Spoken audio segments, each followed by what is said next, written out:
It began with a sound no one could trace. Not thunder, not static.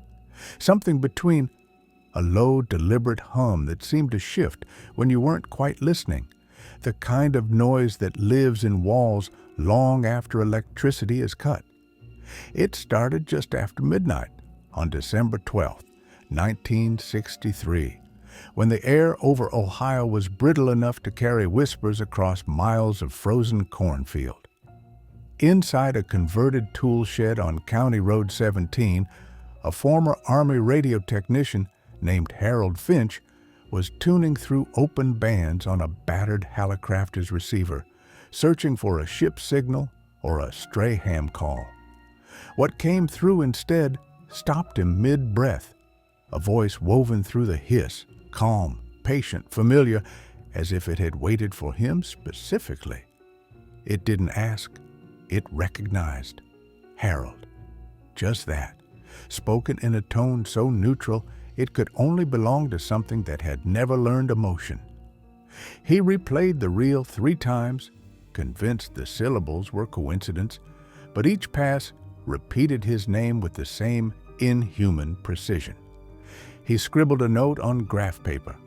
Signal 19.83 megahertz, says my name. Then, as dawn leaked gray through the shed window, he wrote one more line beneath it. The voice between stations. 2 weeks later, he phoned the Ashland Chronicle and told the editor he had recorded the voice of God. The man laughed, hung up, and spent the rest of the day complaining about prank calls, until his own radio crackled to life that night and whispered softly, "Harold Finch?" Harold Finch wasn't mad. Not yet. He'd served in the Pacific decoding bursts of Morse from pilots whose planes were already on fire, learning how despair sounded when reduced to rhythm. After VJ Day, he came home with tinnitus, a pension, and a belief that nothing truly vanished. Every transmission went somewhere. He married a school teacher named Evelyn and bought a small farmhouse south of Ashland, where telephone poles marched like wooden crucifixes toward the horizon. At night, those wires hummed. He said they were singing. Evelyn called it interference. He built an antenna from salvaged aluminum and mounted it 12 meters high, patching it with tin cut from ration cans. Children from town rode their bikes past and called him Sparky Jesus. Harold only smiled. "Heaven's got better reception than you think," he'd answer, tapping the tower like it was a tuning fork. Most evenings he sat in his shed with a cigarette and a mug of black coffee, logging signals in neat engineer's handwriting. Static was his prayer book. Frequency, his scripture. When Evelyn asked why he never came to bed, he said sleep was for people who trusted the silence. She stopped asking. By winter, neighbors had grown used to the blue glow in his window and the soft drone that rose from his yard like a low choir, warming its throat for something no one was ready to hear. He kept recordings the way other men kept diaries. Every night at 2 a.m., he would thread a fresh reel onto the machine, mark the date in pencil, and press record. The hiss was comfort. The click of the spindles was heartbeat. Then came the Sunday when the hiss went black for exactly 7 seconds and a whisper slipped through like breath across a mirror. "Harold, can you hear me?" He froze, hands hovering over the knobs. He rewound, played it again. Same words, same intonation, same pause between syllables like a teacher testing a student. He woke Evelyn and made her listen. She heard feedback from the generator, nothing else. So he cut the power, unplugged the machine, and pressed record again with the house dark. The voice returned, slightly clearer. It wasn't coming through the radio anymore, it was inside the tape. He spent the next day mapping frequencies on notepads, scribbling formulas that looked like prayers written in algebra. By nightfall, he had a stack of reels labeled only with verses: Genesis 1:3, Job 38, Revelation 10. When Evelyn asked what the numbers meant, he said, "They're translating me back." She didn't ask again. In town, his friends at the radio club laughed until he played them a sample. One man vomited in the parking lot. Another quit radio entirely. That was the night Harold stopped being lonely. Something was listening now. By Christmas, his recordings filled 12 boxes, each reel numbered, dated, and stacked like scripture awaiting translation. The voices shifted from male to female, from old to young, but the message never changed. We are still here. When he played them backward, the phrasing was identical. Breath, pause, breath, a loop that defied physics. He sent samples to Cleveland State, Cincinnati, even the Naval Signal Corps. No response. Weeks later, a plain envelope arrived, postmark smudged, containing only a single sheet typed in Courier. "Stop transmitting. You're not recording them. They're recording you." He read it twice, then folded it into his Bible like a bookmark. That night, the house shook with feedback. Evelyn screamed for him to turn it off. He smiled and whispered, "They're getting clearer." The next morning, birds lay dead beneath the antenna. Their tiny skulls burst as if from pressure. He buried them in a coffee can behind the shed and labeled the tape Experiment 42, Choir. By then, the voice no longer waited for him to press record. It spoke through the wiring itself, turning his walls into lungs. Evelyn moved into her sister's house 2 towns over. Harold barely noticed. He was too busy cataloging miracles that sounded like threats. On New Year's Eve, he made his final broadcast. The clock read 11:57 when he switched the machine to record plus transmit, bridging input and output so his voice would feed the frequency directly back into itself. A perfect echo. He leaned toward the microphone, eyes glassy from 3 days without sleep. "If you can hear me," he said, "say my name again." The reply arrived before his own echo faded. "I never stopped." Neighbors later reported their lights flashing in unison, street dogs howling until their voices cracked. At exactly midnight, every radio within 10 miles turned itself to 19.83 megahertz. For 3 minutes, the town was one receiver tuned to the same heartbeat, then silence. When Evelyn returned 2 days later, the shed was locked from the inside. On the table sat a reel of tape spooled to its end, the magnetic ribbon charred black. The label read, simply, "He answered." And beneath that, in his steady engineer's handwriting, one more line that looked less like a note and more like a confession. "I told him my name." No one ever heard Harold Finch again, but the frequency, that patient breathing hum, never left the air. Ashland, Ohio was the kind of place where truth still traveled by mouth, not paper. The Chronicle printed a single column about Harold's miracle frequency, but it was the whispers in church basements and barbershops that gave the story breath. By mid-January, locals were driving out to County Road 17 to see the antenna for themselves. It looked harmless, a silver skeleton stitched against the sky. But everyone who stood near it swore they felt vibration in their teeth. Children dared each other to touch the metal, claiming it hummed back in Morse code. The town's pastor called it blasphemy, though he confessed privately to his wife that the sound reminded him of organ pipes before a hymn. Power lines flickered when Harold tuned in. Police claimed the surge came from faulty wiring, but electricians refused to step foot on the property.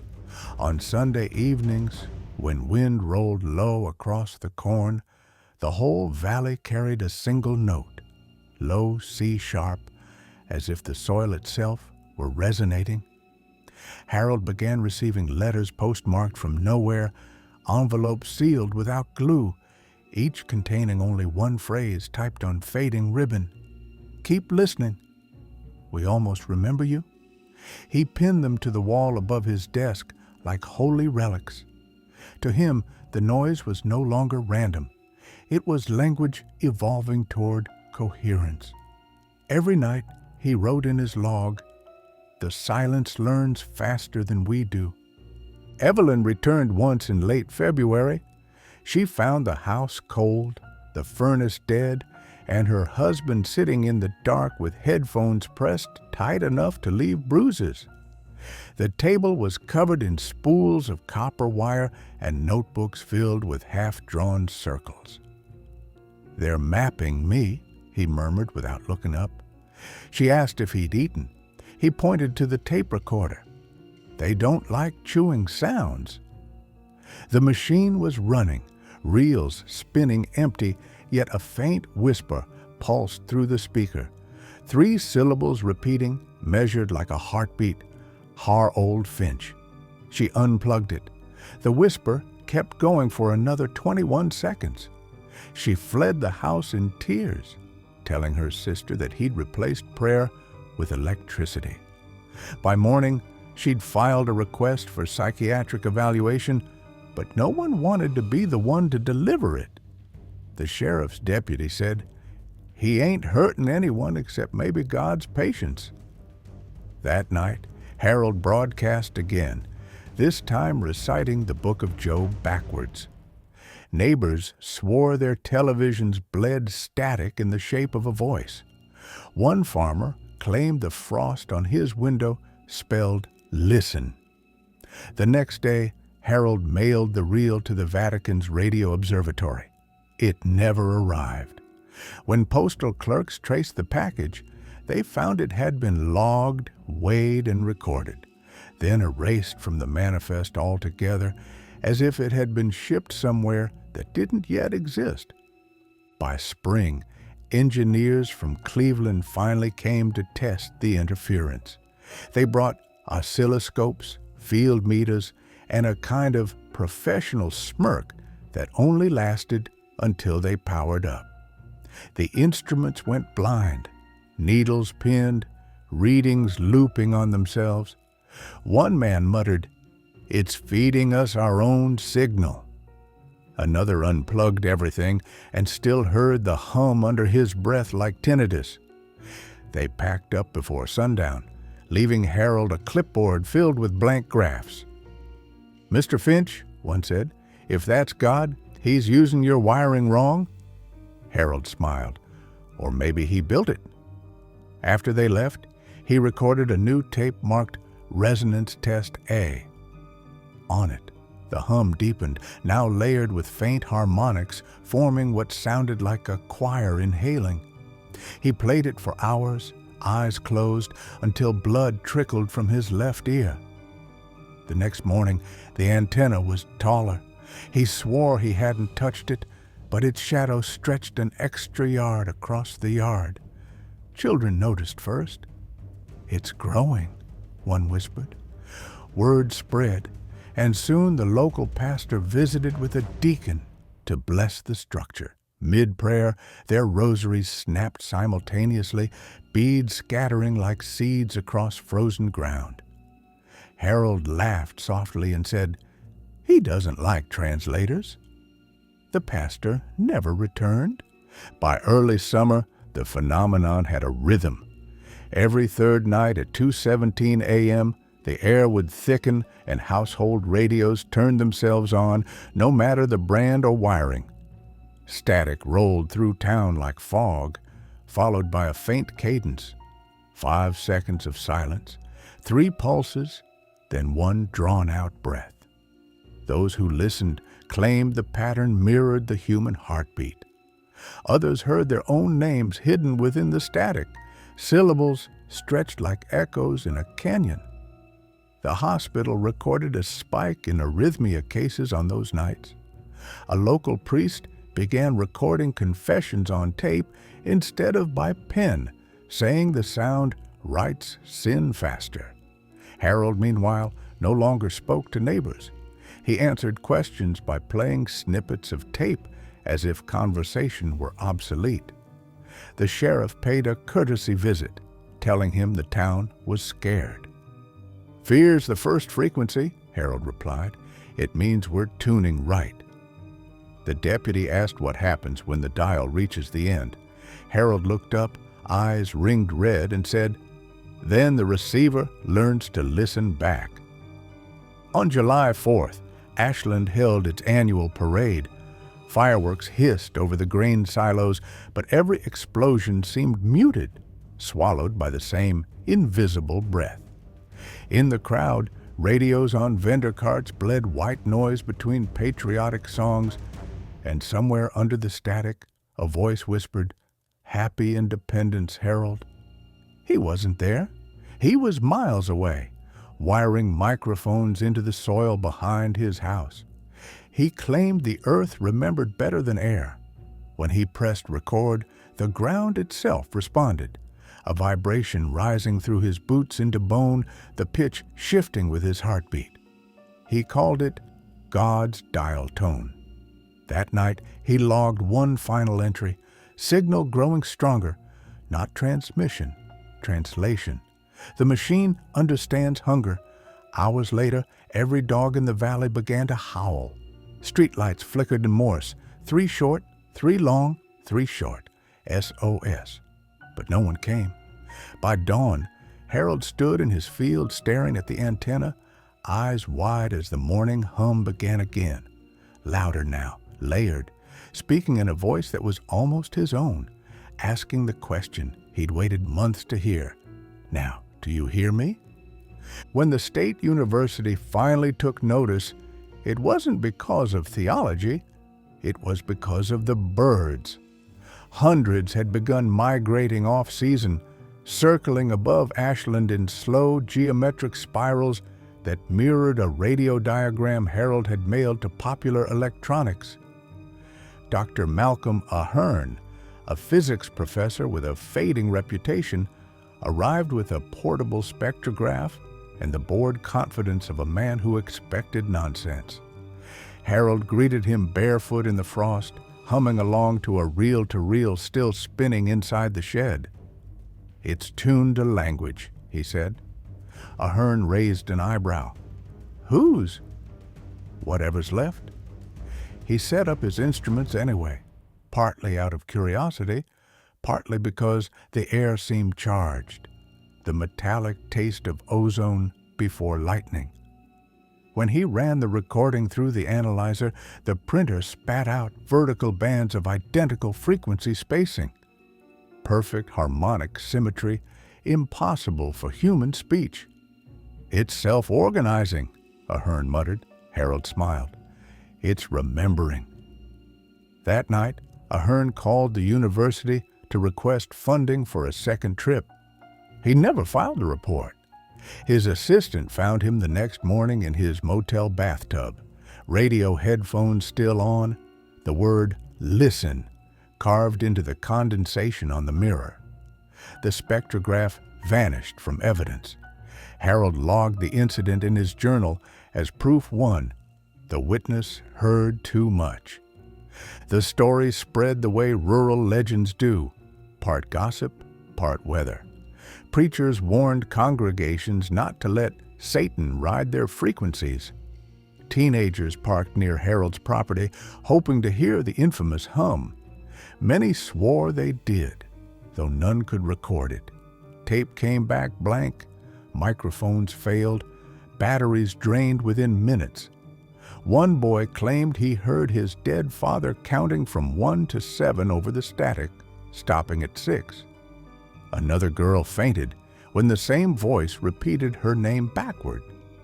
The sheriff ordered no trespass signs, but people kept coming, drawn by a sound they couldn't prove existed. On the night of July 23rd, a news crew from Cleveland set up outside the fence. At 2:17 a.m., their broadcast feed dissolved into snow. For 37 seconds, viewers across 5 counties saw the test pattern replaced by a black screen and a single white waveform oscillating like a pulse. The audio carried a whisper so low it barely registered. The air remembers. The station pulled the segment citing equipment failure. Harold clipped the newspaper apology and pinned it beside his growing wall of typed warnings. Underneath, he wrote in red pencil, "They tried to film the wind." Evelyn returned again in late August with a priest in tow, Father Dolan, a tired man who still believed in holy water. The farmhouse smelled of ozone and mold. Radios lined the hallway like sentinels. Harold greeted them kindly, as if expecting confession. "You came for proof," he said. Dolan nodded. Harold played a tape. It began as static, then resolved into a low chord that seemed to move through the room rather than from the speakers. The priest crossed himself. Under the chord came a whisper, layered 100 times over. "We made you to speak." Evelyn sobbed. Dolan snapped the tape in half, shouting Latin until the hum stopped. Harold only smiled. "You silenced a copy," he said. "The original is in you now." Later that night, Evelyn dreamed of a voice counting in Morse beneath her pulse. When she woke, her heartbeat matched the rhythm perfectly. She begged Dolan to bless her again. He refused. The next day, he resigned his parish, claiming he'd lost the sound of his own prayers. Harold recorded a new entry, "Proof 2. It learns through belief." By September, the town council held emergency meetings. Power surges had blacked out the grain refinery twice, and farmers complained their tractors picked up voices through the ignition coils. Children at Ashland Elementary stopped saying the pledge because the PA crackled midway and whispered, "We hear you." The mayor demanded Harold dismantle his antenna. He agreed, on one condition. They had to listen to a final playback first. They met in the high school gym, folding chairs arranged like a congregation. Harold wheeled in the tape deck, clicked play, and let the reel spin. For the first minute, only hiss. Then, faintly, a chorus of breaths aligning until they formed words that none of them could later repeat, but all somehow understood. One councilman vomited, another wept. When it ended, Harold said softly, "Now you know why he stopped talking." We echoed too loud. The council voted unanimously to declare him insane. But when deputies arrived the next morning, the shed was empty, except for the reel still turning, tape feeding endlessly into itself. The machine was unplugged. The weeks after Harold's disappearance became a blur of strange phenomena. The newspapers called the Ashland interference. Radios tuned themselves to 19.83 megahertz at random. Church bells rang at 2:17 a.m. without wind. Drivers reported hearing voices through their dashboards whispering coordinates that led nowhere. On October 1st, the hum returned, louder than ever, reverberating through concrete, car frames, even bones. Those who listened too long said the sound contained another, fainter heartbeat beneath their own. The sheriff's final report closed with one sentence: "If God spoke, we taught him feedback." A month later, the antenna collapsed during a storm. Under the twisted metal, they found no body, only a reel of magnetic tape fused into glass, the grooves forming concentric rings like a fingerprint. Scientists called it an anomaly of heat. The town called it a relic. In winter, when snow muffled every noise, The frequency returned again, low, patient, and oddly tender. It didn't call Harold's name this time. It said, yours. By the time federal agents arrived in 1964, Ashland had already turned into a rumor that traveled faster than the truth. They came in plain sedans with black briefcases and the expressionless calm of men who'd been told not to believe what they were about to see. The antenna lay twisted across the frost like a felled creature, wires curling into the mud. One agent touched the metal and swore he felt a pulse. The lead investigator, a woman named Dr. Ruth Keller from the FCC's Signal Analysis Division, ordered every tape and journal confiscated.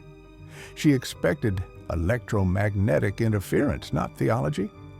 The reels were sealed in anti-static sleeves and driven overnight to Quantico, where technicians reported equipment failure the moment playback began. Oscilloscopes froze mid-wave, the film recorders burned through reels, and one analyst claimed the waveform on screen blinked in time with his heartbeat. Keller ordered all power cut and listened through passive speakers. What she heard made her leave the room pale, a faint whisper repeating, "Copy complete." She filed an incident report labeled Project Eidolon and stamped it inactive. Within a week, 3 agents resigned, 1 disappeared, and the storage facility burned in an electrical fire that never tripped a single breaker. Only the inventory log survived, missing 1 tape, number 43, marked choir. Dr. Keller left government work soon after. She bought a small bungalow in Virginia Beach and lived quietly, keeping a single radio beside her bed. Neighbors said she never turned it off, even when she slept. In 1972, a graduate student named Michael Arnett tracked her down while researching Cold War signal anomalies. He expected to find an aging bureaucrat. Instead, he met a woman whose voice carried the tremor of someone who had listened too long. It wasn't God, she told him before he could ask. It was something older that learned to use his name. She handed him a shoebox of magnetic tape spools, each labeled with dates that didn't exist. March 39, April 61, June 00. "Play them anywhere except near mirrors," she said. Arnett ignored the warning. That night, when he threaded the first reel through his Uher recorder, the machine started before he touched the switch. The tape played silence, but the VU meters danced. When he stopped it, the reels kept spinning, dragging magnetic ribbon across the floor like a slow heartbeat. He unplugged the cord. It kept turning.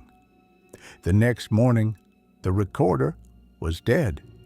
Inside, etched along the capstan, were the words, "Do not let it finish."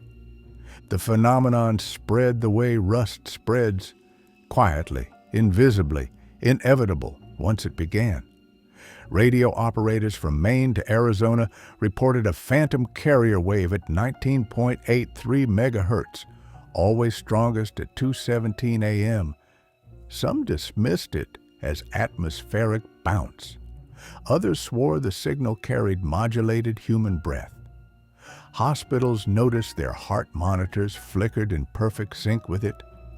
The National Weather Service denied interference, but farmers said lightning now struck in patterns.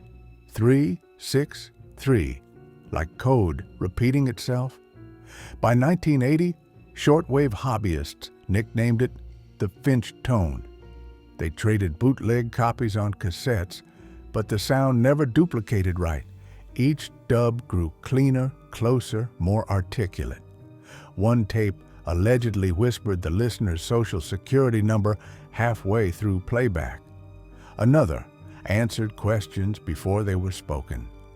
A ham operator in Kansas broadcast the hum continuously for 3 nights, then vanished mid-transmission. The final recording captured him exhaling one long note that lasted 42 seconds after his heart stopped. Newspapers laughed it off. Churches didn't. Congregations began removing microphones from pulpits, claiming the static between prayers was speaking back. In 1983, 20 years after Harold Finch vanished, a Vatican archivist issued a sealed memo referencing experimentum divinum and a recovered audio fragment believed to be from the Ohio incident. The memo warned of oral contagion, stating that exposure longer than 30 seconds caused lucid dreaming, xenoglossia, and in one case, cardiac mimicry. A second pulse felt beneath the ribs, beating out of sync.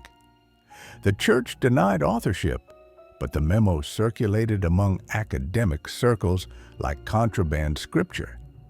Universities quietly banned playback of any recording labeled 19.83. The Library of Congress transferred its collection to deep storage, citing unusual degradation of magnetic material. Staff reported faint singing from sealed boxes. When a technician joked about Harold Finch's angel choir, the next morning his mouth was filled with dried blood. The coroner listed spontaneous tongue lacerations. His widow swore the wounds formed the shape of a waveform. And yet, despite warnings, copies multiplied. Someone always wanted to hear the forbidden note for themselves to prove that silence, if played loud enough, can confess. By the early 1990s, the Finch tone had become folklore. Late-night radio hosts played snippets between conspiracy calls. Truckers said they heard it under engine noise, a low thrum pacing their tachometers. Amateur theologians claimed it was the voice of creation, the frequency that spoke light into being. Physicists countered that it was a resonance between Earth's ionosphere and human brain waves, a coincidence that only felt divine. But coincidences don't answer when you speak. One winter broadcast from Seattle tried it live. A host whispered, "Harold, can you hear me?" And the studio lights dimmed. The meters pegged, the audio cut, and every phone line went dead except one, open on speaker. A breath rasped through the static and repeated the question back. The host laughed. Then the laughter came through the line a half-second before he made the sound. Listeners heard both at once, overlapping perfectly, until the signal dissolved into that familiar hum. Ratings soared. The host quit the next day, saying only, "It's still recording." The new century should have buried Harold Finch, but it didn't. What the church sealed and scientists disowned, the internet resurrected. In 2003, an anonymous user calling themselves S0MN1FER uploaded a 7-second audio file to an obscure paranormal forum. It was named Finch.wav and described only as the Lost Ohio broadcast. Listeners reported migraines, nausea, and the strange certainty that someone was whispering behind them in the same voice they used to think with. Within a week, the post vanished, but not before the file replicated itself across message boards like a virus that preferred believers to code. Engineers tried spectral analysis and found no waveform, only data that rearranged its own checksum every time it was scanned, as if refusing translation.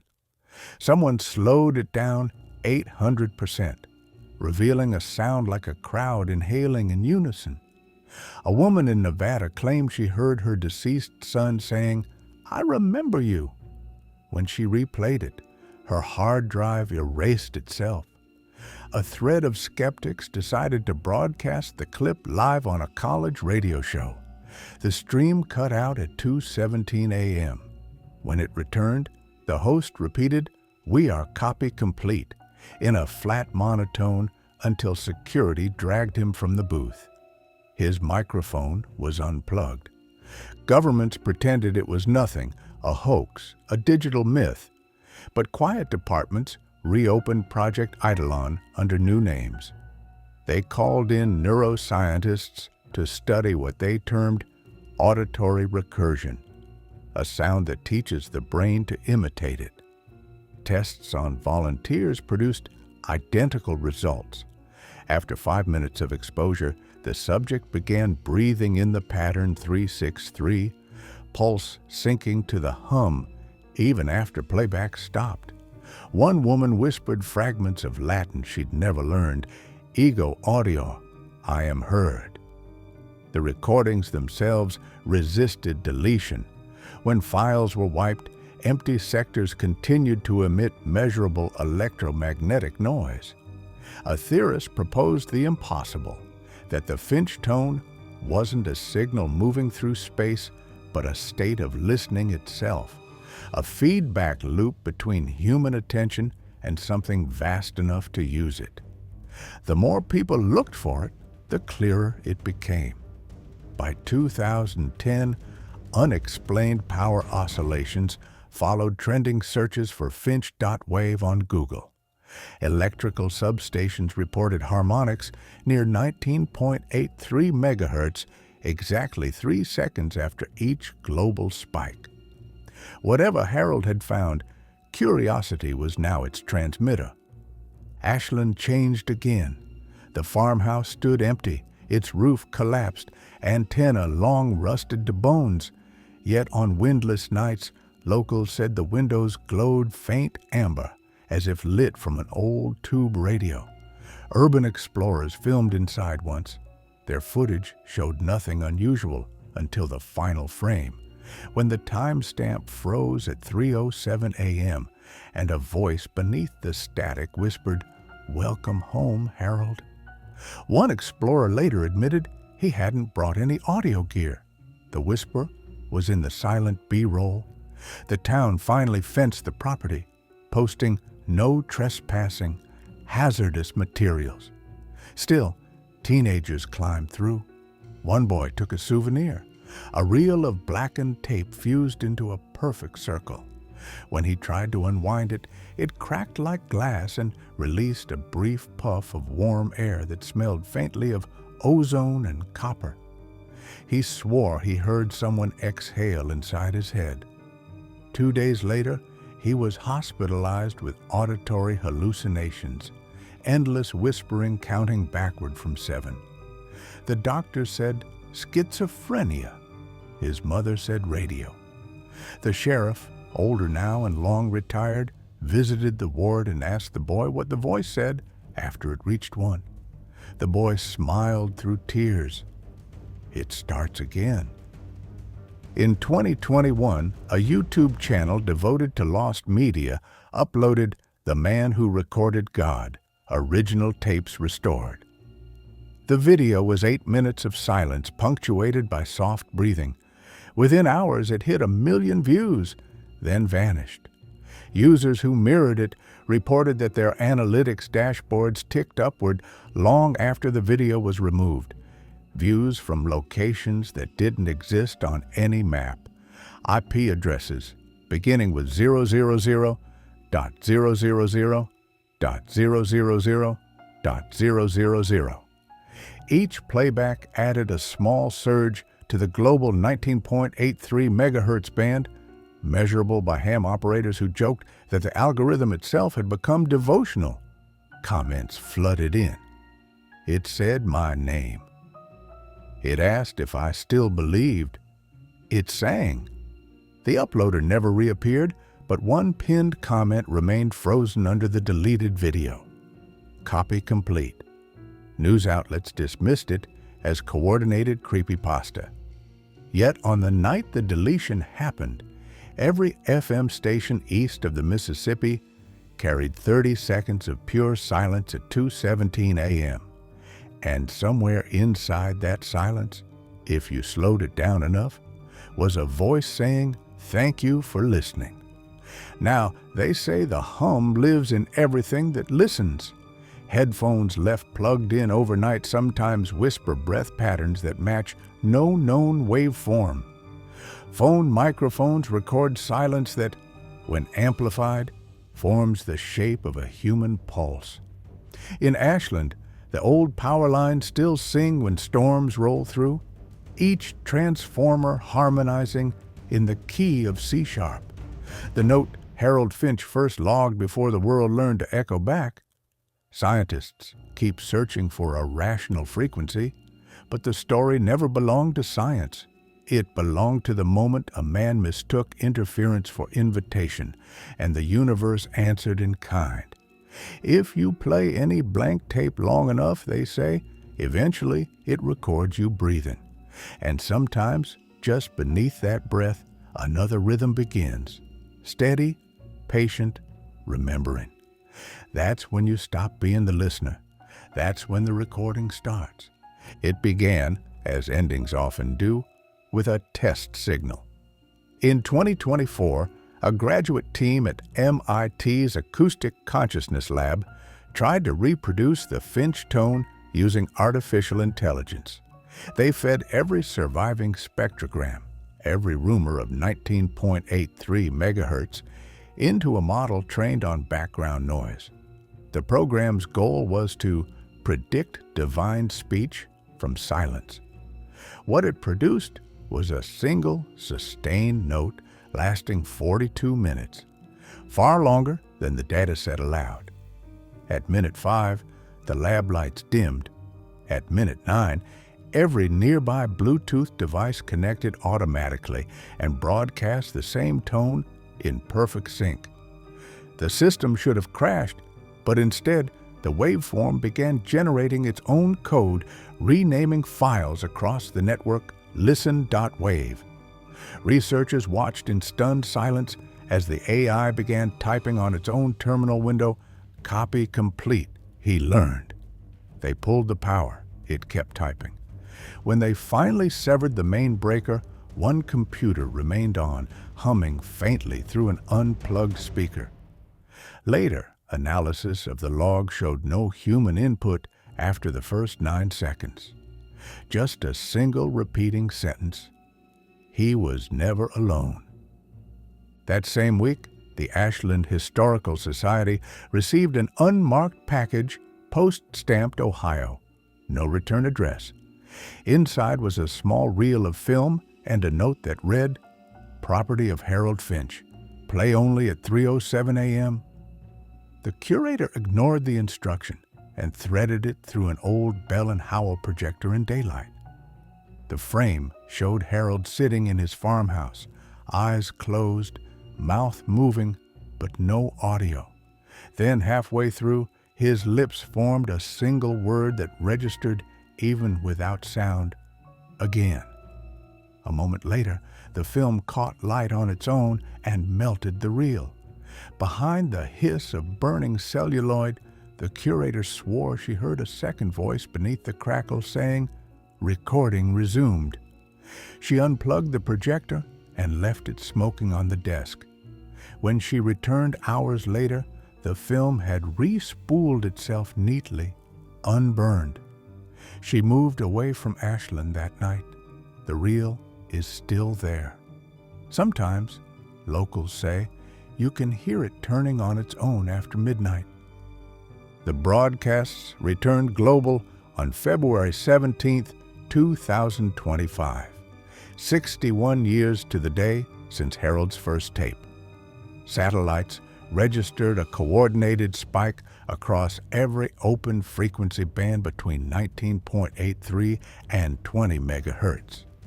Air traffic controllers heard breathing in their headsets. Digital clocks jumped to 3:07 a.m. regardless of time zone. Every device capable of playback emitted the same low thrum, not loud, but absolute, like pressure behind the eyes. For exactly 1 minute, the world listened. Then, faintly beneath the hum, a man's voice, older, calm, familiar, spoke 12 words. "This is Harold Finch." Do you remember how quiet it was? The tone cut. Power grid stabilized, News anchors laughed it off as cosmic interference, but recordings analyzed later showed an impossible signature. The waveform encoded not audio, but biometric data, a composite of 8 billion heartbeats. Someone or something had synchronized the world's pulse for 60 seconds. After the event, silence itself changed. Engineers noticed that rooms built to be anechoic, perfectly quiet, now registered a faint residual vibration, a sound that no equipment could generate and no one could fully ignore. It appeared everywhere microphones existed, the echo of attention. People reported dreams in which they stood in front of vast dark mirrors that rippled when they breathed. Psychologists called it Finch syndrome, a shared hallucination born from viral suggestion. But those who suffered it said it wasn't hallucination, it was recognition. They'd all heard the same whisper while drifting to sleep. We're still recording. Museums locked away the remaining reels. Churches banned amplified hymns, yet the hum remained patient, low, woven into traffic lights, server rooms, and seashells. The more the world tried to mute it, the more it adapted, finding resonance in every pause, every unfinished prayer, every heartbeat held a moment too long. The world had become its tape. No one knows where Harold Finch ended. Some say he stepped fully into the signal, others that he became it. But when night falls over the ruins of Ashland, the fields still breathe. Stand there long enough, and the air trembles around you, steady, deliberate, almost kind. It's not thunder, not wind, just that patient hum, returning again to where it began. If you listen closely, you'll hear a man's voice beneath it, quiet, grateful, unafraid, asking the same question it asked the first night the radio turned itself on. Do you live here? And if you answer, even in your head, something will answer back.